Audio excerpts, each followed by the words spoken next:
Sa wakas, nakapag-work din na naka-duster. Diyos ko, kahit maghubad-hubad ako pero hindi pwede sa video na to. Akala ko tapos na ako sa on-site.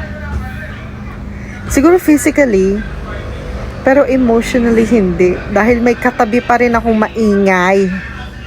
Diyos ko, Mariosep. Tapos yung puno na pinagpapatungan ko ng walis. Di ba may break doon? Doon ko pinatong yung cellphone ko. Hindi ko alam kung doon siya sa puno na yun o yung isa pa na mas mataas.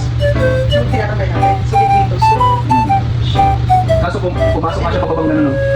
Sa mga down-down. Naku, at daldal ng kasama ko. Pag na, pero kahit ng teros. Mamaya, paghatak, pag inabula ka, matatapos sa likod mo. Magtatang siguro yung mga kapitbahay. Ito yung nakatang sa likod. Mas matalon-talon. May ano pa naman doon, nagsasoundtrack sa likod. Ay, naku Lord, kasi makapag-focus sa work. Dito din pala sa bahay, hindi ako makapag-focus.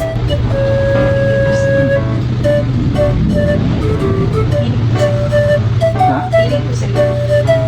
Wala, expected naman na bababa dahil madami nang kuha ng dito dahil. Sabi siyempre pag nasa lilalim yung stats, bababa. Dahil pag overstop na naman. Ano yung sabihin magkakagad kayo? Ha? Magkakagad kayo? Hindi sa amin. Nasa PL naman. Pinag-uusapan yung AI. Wala na, napachika na tuloy si Madam. Ang daming account na mawawala dahil sa AI. Kaya may application course na parang yung Ang dami ng trabaho mawawala dahil sa AI. animation, architecture, tapos yung Engineering posible. sound. Kasi Pero yung sound to music ba yun? Kasi di ba, Sir, hayaan niyo naman po si Madam magtrabaho.